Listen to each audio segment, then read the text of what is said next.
Hello दोस्तों, जैसा आपको पता है कि हमने एक नया सिस्टर चैनल शुरू किया है, ऑक्टेफॉक्स गोल्डन स्क्रीन, जिसमें वो दुनिया के कुछ सुने कुछ अनसुने बेहतरीन फिल्में, ड्रामा और सीरीज को एक्सप्लेन करेगी, जिसका लिंक मैंने डिस्क्रिप्शन बॉक्स में दे दिया है। इस एक्सप्लेनेशन के बाद आप उसे जरूर सुनिएगा और अगर आपको उनका एक्सप्लेनेशन अच्छा लगे तो लाइक और सब्सक्राइब भी जरूर कीजिएगा। आपका साथ और सपोर्ट हमारे लिए बहुत मायने रखता है। तो चलिए बिना देरी किए सीधे चलते हैं एक्सप्लेनेशन की तरफ।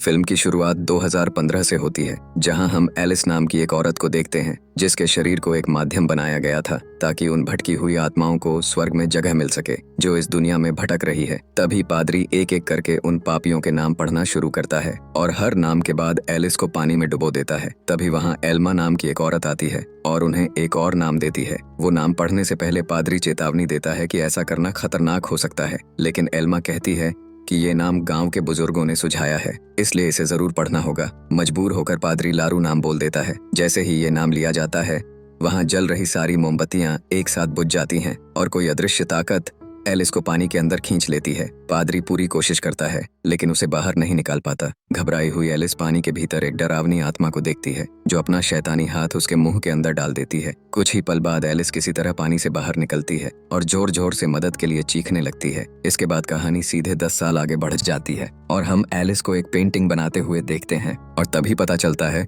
कि एलिस ने अपनी पेंटिंग में एक तहखाने का दरवाजा बनाया था। बाद में जब एलिस बाग में पौधों की देखभाल कर रही होती है, तभी उसे मिट्टी के अंदर एक सांप का कंकाल मिलता है। उसे देखते ही जैसे अचानक उसे अपने आसपास की कोई सुध नहीं रहती। उसी समय एडम घर पहुंचता है और उसे ढूंढने लगता है। कुछ देर बाद वो एलिस को बाग में अपने नंगे हाथों से जमीन खोदते हुए देखता है। एडम तुरंत उसके पास दौड़कर जाता है और तभी एलिस जैसे किसी गहरे सम्मोहन से बाहर आ जाती है। एलिस डरी हुई थी। एडम उसे शांत करने की कोशिश करता है। तभी पता चलता है कि एलिस अपने हाथों से पूरे बाग में कई बड़े बड़े गड्ढे खोद चुकी थी। इसके बाद अगला सीन एलिस और उसके थेरेपिस्ट का होता है। एलिस बताती है कि जब भी उसे होश आता है तब तक वो या तो खुद को चोट पहुंचा चुकी होती है या फिर कोई और भयानक काम कर चुकी होती है। उसे याद आता है कि पड़ोसी का मरा हुआ कुत्ता उसके गैरेज में मिला था और अब उसे एहसास होता है कि उसकी मौत की जिम्मेदार भी वही थी। थेरेपिस्ट उसे बताता है कि उसके बेहोशी वाले दौरे अब पहले से कहीं ज्यादा लंबे और खतरनाक होते जा रहे हैं, इसलिए उसे अस्पताल में भर्ती हो जाना चाहिए, लेकिन एलिस साफ मना कर देती है।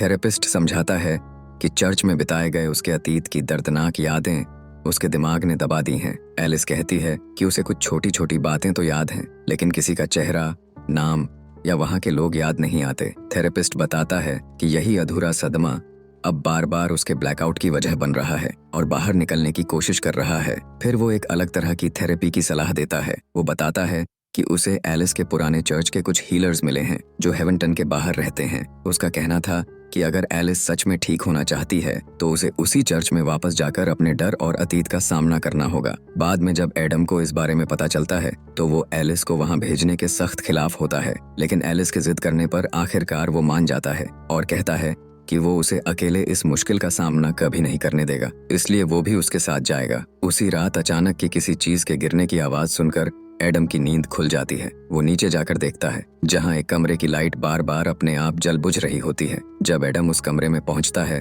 तो सामने का नजारा देख उसके होश उड़ जाते हैं। एलिस उसकी तरफ पीठ किए खड़ी होती है। उसका हाथ बुरी तरह कांप रहा था और उससे खून बह रहा था।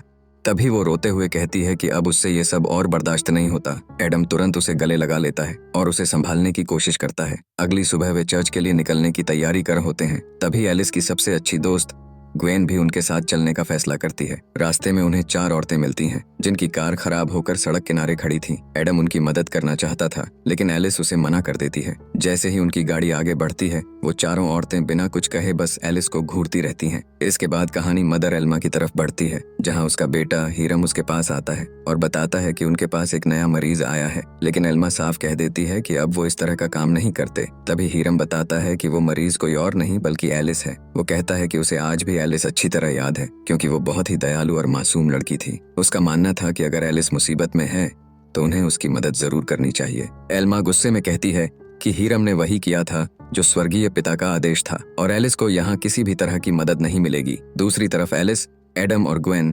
आखिरकार उस पुराने बैप्टिस्ट्री पहुंच जाते हैं। वहां की सुनसान जगह देखकर एडम और ग्वेन हैरान रह जाते हैं।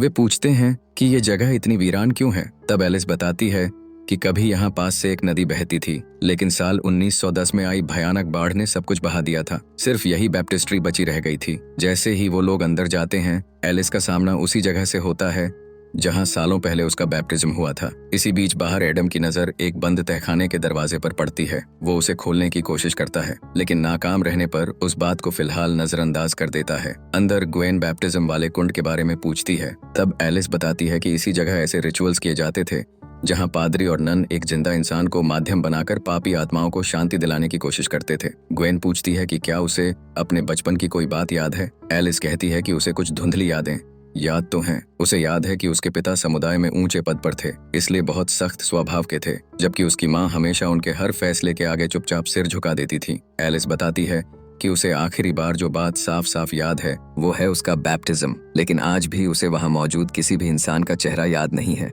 ग्वेन उसे कहती है कि क्यों ना वो लोग किसी और जगह जाकर देखें, लेकिन एलिस उसे आगे जाने के लिए कहती है और खुद कुछ देर वहीं रुक जाती है। ग्वेन के जाते ही एलिस एक दरवाजा खोलकर कमरे के अंदर जाती है।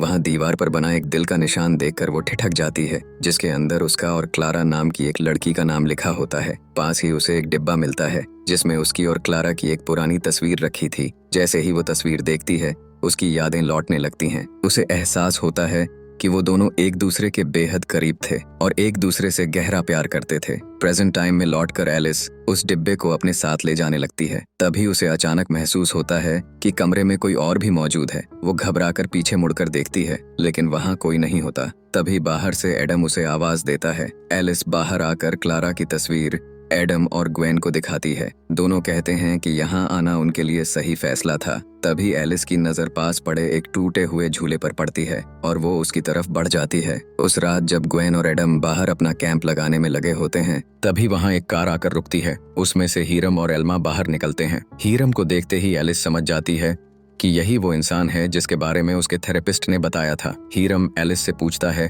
कि क्या उसे वो याद है, लेकिन एलिस ना में जवाब देती है। इसके बाद एडम अपना और ग्वेन का परिचय देता है, जबकि हीरम एल्मा से सबकी मुलाकात करवाता है।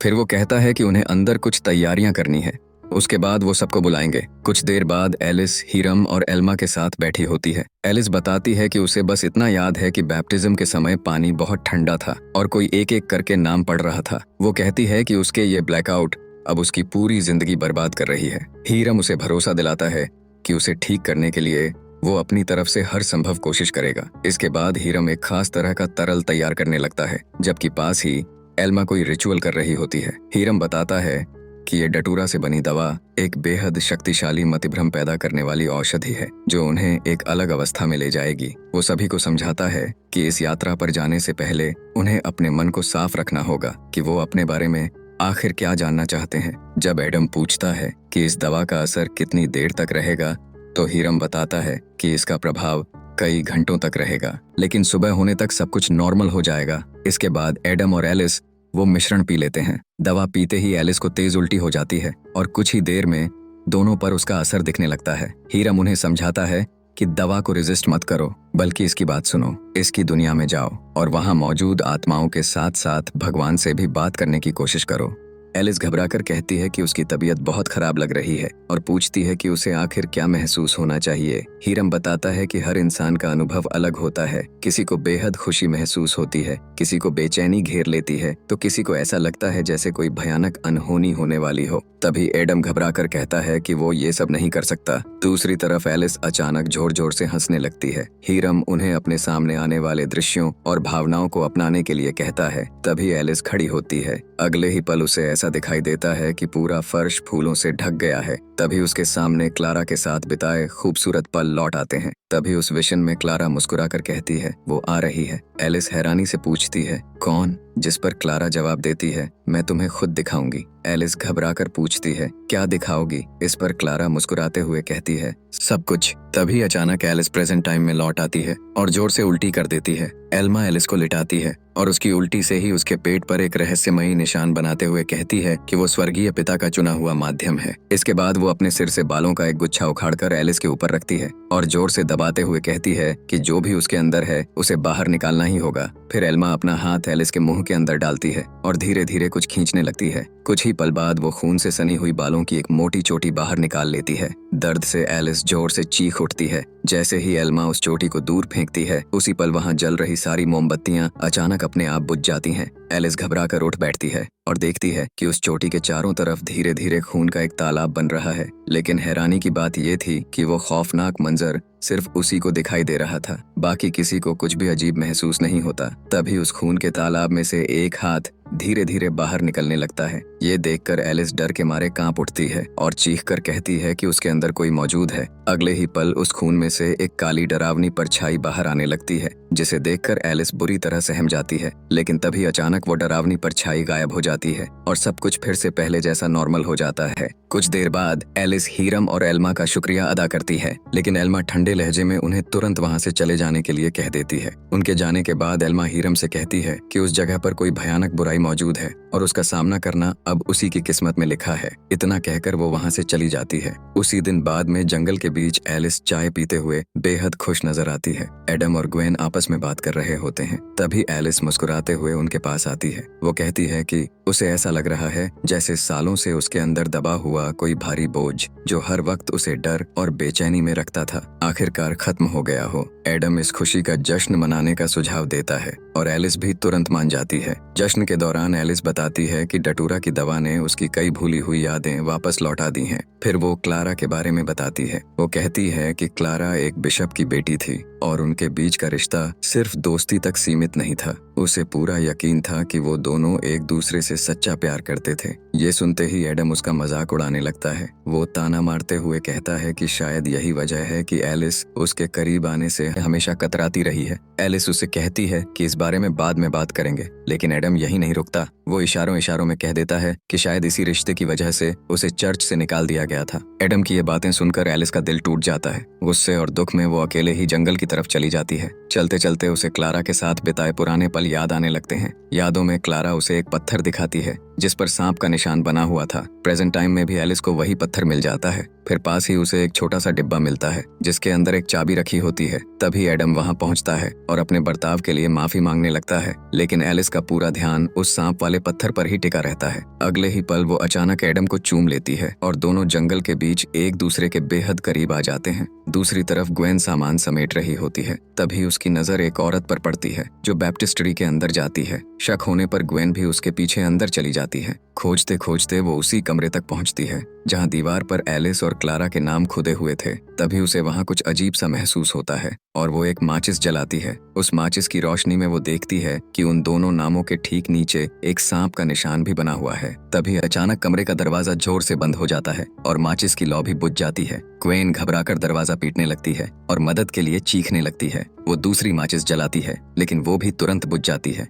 जब वो तीसरी माचिस जलाती है तो उसके पीछे एक औरत की डरावनी आत्मा दिखाई देती है, लेकिन जैसे ही ग्वेन पीछे मुड़ने वाली होती है, माचिस फिर से बुझ जाती है। तभी वो आत्मा उसके कान में फुसफुसाकर कहती है, क्या तुम्हें स्वर्गीय पिता का एहसास हो रहा है? ये सुनते ही ग्वेन डर के मारे जोर जोर से चीखने लगती है। उसकी आवाज सुनकर एलिस और एडम तुरंत दौड़ते हुए अंदर आते हैं और उसे बाहर निकालते हैं। ग्वेन इतनी बुरी तरह सहम चुकी थी कि एडम के पूछने पर भी वो नहीं बता पाती कि उसने क्या देखा। वो बस इतना कहती है कि शायद उसका दिमाग ही जवाब दे रहा है। इसके बाद तीनों तुरंत वहां से निकलने का फैसला करते हैं, लेकिन बाहर का नजारा देखकर उनके पैरों तले जमीन खिसक जाती है। बैप्टिस्ट्री के सामने कई सूखे पेड़ गाड़े हुए थे जिन पर कपड़ों के टुकड़े बंधे हुए थे। एक पेड़ पर एक मरा हुआ खरगोश ठोंक दिया गया था, दूसरे पर सिर कुचली हुई लोमड़ी लटक रही थी और तीसरे पेड़ पर एक मरा हुआ सांप टंगा हुआ था। तभी एडम को पता चलता है कि उनकी कार की बैटरी पूरी तरह खत्म हो चुकी है। ये देख एलिस हीरम को बुलाने की सलाह देती है। कुछ ही देर में हम हीरम को वहां देखते हैं, जो कार ठीक करते हुए उन्हें सलाह देता है कि इंजन को कम से कम आधे घंटे तक चालू ही रहने दे। कार ठीक करने के बाद हीरम कहता है कि एल्मा ने महसूस कर लिया था कि उसके अंदर एक बुरी आत्मा मौजूद थी और बड़ी मुश्किल से उसने उसे बाहर निकाल दिया है। ये सुनकर ग्वेन कहती है कि ऐसे मजाक करने का समय नहीं है, लेकिन हीरम गंभीर होकर कहता है कि वो मजाक नहीं कर रहा। उसकी माँ ने सच में एलिस के शरीर से उस आत्मा को बाहर निकाला है। ये सुनते ही एलिस उसे वहां से जाने के लिए कह देती है। जाने से पहले हिरम उन्हें भी तुरंत वहां से निकल जाने की चेतावनी देता है। वो कहता है कि जो भी चीज एलिस के अंदर थी अब आजाद हो चुकी है और अब वो जो चाहे कर सकती है। तभी एलिस उसे रोककर क्लारा के बारे में पूछती है। क्लारा का नाम सुनते ही हिरम का चेहरा बदल जाता है। वो बेहद गंभीर होकर बस इतना कहता है कि अगर अपनी जान बचानी है तो जितनी जल्दी हो सके यहाँ से चले जाओ। इतना कहकर वो वहां से चला जाता है। इसके बाद एलिस एडम और ग्वेन से कहती है कि वो इस जगह को आखिरी बार अच्छी तरह देखना चाहती है।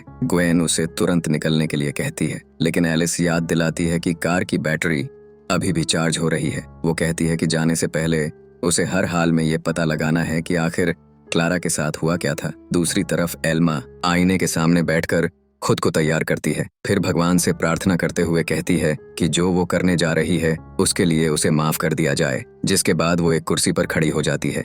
एल्मा फांसी लगाने की तैयारी करते हुए प्रार्थना करती है, मेरे इस बलिदान को स्वीकार करो और मेरे परिवार को शांति देना। तभी कहानी वापस एलिस की तरफ लौटती है, जिसकी नजर फिर से उस बंद तहखाने के दरवाजे पर पड़ती है। इसके बाद सीन हिरम की तरफ जाता है, जो अपनी कार में बैठा होता है। वो एलिस की एक तस्वीर निकालकर उसे दिल के आकार वाले लॉकेट में रखता है और उसे अपने गले में पहन लेता है। फिर जैसे ही वो घर के अंदर जाता है, उसकी माँ एल्मा जमीन पर पड़ी मिलती है। वो अभी जिंदा थी क्योंकि उसकी खुदकुशी की कोशिश नाकाम हो गई थी। दूसरी तरफ एडम और ग्वेन वहां से जाने के लिए तैयार हो चुके थे, लेकिन एलिस उनसे कहती है कि उसे कुछ देर अकेले रहना है। इतना कहकर वो तंबू के अंदर जाकर बैठ जाती है। उधर एल्मा अपने बिस्तर पर लेटी होती है। हिरम उससे पूछता है कि उसने अपनी जान लेने की कोशिश क्यों की। इस पर एल्मा बताती है कि वो चुड़ैल पहले से कहीं ज्यादा ताकतवर हो चुकी है और बहुत जल्द अपने पुराने होस्ट को फिर से अपना बना लेगी। ये सुनकर हिरम हैरान रह जाता है और पूछता है कि वो किस चुड़ैल की बात कर रही है। तब एल्मा खुलासा करती है कि वो वही आत्मा है जिसे उन्होंने एलिस के शरीर से बाहर निकाला था और उसका नाम लारू है। तब एल्मा लारू की कहानी बताती है। वो बताती है कि कभी वो हेवनटन की रहने वाली थी, चर्च की सदस्य थी और गांव की जवान लड़कियों को शिक्षा और मार्गदर्शन दिया करती थी। लेकिन किसी को भी ये नहीं पता था कि उसकी धार्मिक छवि के पीछे एक बेहद भ्रष्ट और खतरनाक चुड़ैल छिपी हुई थी। वो जवान लड़कियों को मारकर उनका मांस खा जाती थी। एक रात हीरम के परदादा और उनकी टोली को उन लड़कियों के शवों के अवशेष मिले, जिसके बाद उन्होंने लारू को मार डाला। लेकिन मरने से पहले लारू ने कसम खाई थी कि मौत भी उसे चर्च से बदला लेने से नहीं रोक पाएगी। एल्मा आगे बताती है कि एलिस का बैप्टिज्म जानबूझकर हेवनटन के उसी पुराने कुंड में कराया गया था, ताकि एलिस के पाप की वजह से उनके पवित्र चर्च को अपवित्र ना होना पड़े। फिर वो एक चौंकाने वाला सच कबूल करती है। वो बताती है कि बैप्टिज्म के दौरान लारू का नाम उसी ने जानबूझकर पढ़वाया था, लेकिन उसने कभी नहीं सोचा था कि लारू एलिस को ही अपना नया होस्ट बना लेगी। अब वो चुड़ैल दोबारा लौटकर एलिस पर पूरी तरह कब्जा करने वाली है। तभी अचानक एल्मा को अपने कानों में लारू की फुसफुसाती हुई आवाज सुनाई देती है। वो नजर उठाकर देखती है तो लारू हिरम के ठीक पीछे खड़ी होती है। ये खौफनाक मंजर देखकर एल्मा डर के मारे रोने लगती है और वहीं उसकी मौत हो जाती है। इसके बाद कहानी फिर एलिस की तरफ लौटती है। वो अब भी तंबू के अंदर अकेली बैठी होती है। तभी ग्वेन एडम से कहती है कि उसे जाकर एलिस से बात करनी चाहिए। एडम एलिस से पूछता है कि क्या अब वो लोग यहाँ से चल सकते हैं। एलिस मुस्कुराकर हामी भर देती है और हर मुश्किल में उसका साथ देने के लिए एडम का शुक्रिया अदा करती है। एडम कहता है कि वो कार में उसका इंतजार करेगा। कुछ देर बाद एलिस को कोई अजीब सी आवाज सुनाई देती है। वो तंबू से बाहर निकलती है और देखती है कि बैप्टिस्ट्री के अंदर कोई मौजूद है। जब वो वहां पहुंचती है तो सामने का नजारा देखकर उसके पैरों तले जमीन खिसक जाती है। एडम और ग्वेन एक दूसरे के साथ खड़े थे। ग्वेन कहती है कि अब उससे और इंतजार नहीं होता और अगले ही पल दोनों एक दूसरे को चूम लेते हैं। ये देखकर एलिस का दिल पूरी तरह टूट जाता है। तभी ग्वेन एडम से कहती है उन दोनों के बीच यही समझौता हुआ था कि जैसे ही एलिस ठीक हो जाएगी वो उसे छोड़ देगा। तभी ग्वेन की नजर एलिस पर पड़ती है, जो ये सब अपनी आंखों से देख रही होती है। टूटे हुए दिल के साथ एलिस वहां से भागने लगती है। एडम उसे रोकने की कोशिश करता है, लेकिन वो रोती हुई सीधे जंगल की तरफ भाग जाती है। वहां पहुंचकर एलिस अपनी और क्लारा की पुरानी तस्वीर निकालती है और उसे सीने से कसकर लगा लेती है। तभी उसे अतीत की यादें फिर से सताने लगती हैं। यादों में एलिस और क्लारा एक दूसरे से अपने प्यार का इजहार कर रहे थे। तभी किसी ने उन्हें साथ देख लिया। वो कोई और नहीं बल्कि हीरम था, जो खुद एलिस से प्यार करता था। गुस्से में उसने एल्मा को एलिस और क्लारा के रिश्ते के बारे में सब कुछ बता दिया। उसी रात जब एलिस घर लौटती है तो उसके अपने माता पिता भी उससे बात तक करने से इनकार कर देते हैं। एलिस अपने माता पिता को समझाने की कोशिश करती है और कबूल कर लेती है कि वो क्लारा से सच्चा प्यार करती है, लेकिन उसके पिता ठंडे लहजे में कहते हैं कि क्लारा ने बयान दिया है कि एलिस ने उसे इस रिश्ते के लिए मजबूर किया था। ये सुनकर एलिस पूरी तरह हैरान रह जाती है। वो कहती है कि ये बिल्कुल झूठ है और उसने कभी कोई गलत काम नहीं किया। इस पर उसके पिता बेरुखी से जवाब देते हैं कि सच क्या है, इससे कोई फर्क नहीं पड़ता। अगर चर्च किसी चीज को गलत मानता है तो वही गलत है। एलिस रोते हुए अपने पिता से उसे घर से न निकालने की विनती करती है, लेकिन उसके पिता कहते हैं कि अगले दिन दोपहर तक उसे यहीं रखा जाएगा, फिर अनाथालय से लोग आएंगे और उसे अपने साथ ले जाएंगे। वो साफ कह देते हैं कि अब वो उसे अपने घर में नहीं देखना चाहते। तभी दो आदमी वहां आते हैं और जबरदस्ती एलिस को अपने साथ ले जाते हैं। प्रेजेंट टाइम में लौटते ही दिखाया जाता है कि रोते रोते एलिस जमीन पर गिर पड़ती है, लेकिन किसी तरह खुद को संभालकर फिर से आगे बढ़ने लगती है। दूसरी तरफ ग्वेन एडम से कहती है कि उन्हें अभी यहाँ से निकल जाना चाहिए और सुबह वापस आकर एलिस को ढूंढ लेंगे, लेकिन एडम साफ मना कर देता है। वो कहता है कि वो एलिस को अकेला छोड़कर कहीं नहीं जाएगा। गुस्से में ग्वेन कहती है कि वो आज रात कार में ही सोए और उसके साथ तंबू में आने की कोशिश भी ना करे। एडम चुपचाप कार में जाकर बैठ जाता है। तभी उसे किसी अजीब सी आवाज का एहसास होता है, लेकिन उसे बिल्कुल पता नहीं चलता कि उसी वक्त लारू की डरावनी आत्मा उसके ठीक पीछे से गुजर रही है। तभी अचानक किसी चीज का जोरदार वार कार पर होता है, जिससे एडम बुरी तरह घबरा जाता है। वो डरते हुए कार से बाहर निकलता है, लेकिन चारों तरफ देखने पर वहाँ कोई भी नजर नहीं आता। उसी समय तंबू के अंदर ग्वेन को कोई उसका नाम पुकारता हुआ सुनाई देता है। वो बाहर झांक कर देखती है, लेकिन वहाँ भी कोई नहीं होता। तभी अचानक उसकी नजर कुछ दूर खड़ी लारू की डरावनी आत्मा पर पड़ती है। इससे पहले कि ग्वेन कुछ समझ पाती, अगले ही पल वो आत्मा उसके ठीक पीछे आ खड़ी होती है। डर के मारे ग्वेन चीख पड़ती है और भागकर एडम के पास जाती है। वो घबराकर कहती है कि तंबू के अंदर कोई औरत है। एडम तुरंत जाकर देखता है, लेकिन वहाँ उसे कुछ भी दिखाई नहीं देता। ग्वेन इतनी डर चुकी थी कि वो तुरंत कार में बैठती है और एडम को अकेला छोड़कर वहाँ से निकल जाती है। दूसरी तरफ एलिस उस बंद तहखाने के दरवाजे तक पहुँच जाती है। वो पहले मिली हुई चाबी निकालती है और ताला खोल देती है। तभी अचानक वो दरवाजा अपने आप जोर से खुल जाता है। एलिस धीरे धीरे अंदर जाती है और रेंगते हुए आगे बढ़ने लगती है। तभी अचानक उसके सामने क्लारा दिखाई देती है, जो उसे देखकर बेहद खुश लग रही थी। क्लारा को देखकर एलिस के चेहरे पर भी मुस्कान आ जाती है। वो भावुक होकर कहती है कि उसे उसकी बहुत याद आई। क्लारा मुस्कुराकर सिर्फ इतना कहती है, खोदना शुरू करो। एलिस जमीन खोदने लगती है और पूछती है कि वो आखिर क्या ढूंढ रही है। क्लारा जवाब देती है, ये एक सरप्राइज है। एलिस हंसते हुए कहती है कि उसे सरप्राइज बहुत पसंद है, लेकिन कुछ ही देर बाद खोदते खोदते उसके हाथ एक इंसानी हड्डी पर आकर रुक जाते हैं। क्लारा मुस्कुराकर कहती है कि यहाँ और भी कुछ है। एलिस जैसे जैसे और गहराई तक खोदती जाती है, उसे एक इंसानी खोपड़ी मिल जाती है। तभी क्लारा मुस्कुराकर उससे पूछती है, क्या मैं खूबसूरत नहीं हूँ? एलिस प्यार से जवाब देती है, तुम सबसे खूबसूरत हो। इसके बाद कहानी अतीत में चली जाती है। एलिस झूले पर बैठी होती है। तभी क्लारा उससे मिलने आती है। वो रोते हुए अपने किए के लिए माफी मांगती है और कहती है कि उस दिन वो डर गई थी, इसलिए सच बोलने की हिम्मत नहीं जुटा पाई। फिर वो डरते डरते पूछती है कि क्या एलिस अब उससे नफरत करती है, लेकिन एलिस शांत होकर कहती है कि नहीं, बल्कि वो उसकी शुक्रगुजार है। अगले ही पल एलिस अचानक क्लारा का गला दबाने लगती है। तभी सच्चाई सामने आती है कि उस वक्त एलिस अपने होश में नहीं थी, बल्कि लारू की आत्मा उसके शरीर पर पूरी तरह हावी हो चुकी थी। कुछ ही पलों में एलिस अपने ही हाथों क्लारा की जान ले लेती है। प्रेजेंट टाइम में ये भयानक सच याद आते ही एलिस फूट फूट कर रोने लगती है। वो देखती है कि एक खंभे के पीछे से किसी का हाथ धीरे धीरे बाहर आ रहा है। वो कांपती हुई आवाज में कहती है कि अब उसे सब कुछ याद आ गया है। उसे एहसास होता है कि लारू शुरू से ही उसके साथ थी। फिर उसे अपने बैप्टिज्म वाला दिन याद आता है, जब लारू की आत्मा को बुलाया गया था और उसी ने उसके शरीर पर कब्जा कर लिया था। अचानक लारू एलिस के शरीर के अंदर समा जाती है। अब लारू ने एलिस पर पूरी तरह कब्जा कर लिया था। इसके बाद सीन ग्वेन की तरफ जाता है, जो कार लेकर वहां से भाग रही होती है। तभी अचानक उसकी कार के सामने एलिस आकर खड़ी हो जाती है। ग्वेन कार से बाहर निकलती है, लेकिन उसका भयानक चेहरा देख डर के मारे वो तुरंत वापस कार में बैठ जाती है, लेकिन एलिस आखिर उसे मार ही देती है। दूसरी तरफ एडम देखता है कि एलिस फिर से बैप्टिस्ट्री के अंदर जा रही है। वो तुरंत उसके पीछे भागता है, लेकिन जैसे ही एलिस पलटकर उसकी तरफ देखती है, उसका भयानक रूप देखकर एडम डर के मारे वहीं जड़ हो जाता है। एलिस उसे धक्का देकर दूर फेंक देती है। तभी वहाँ हीरम पहुंच जाता है।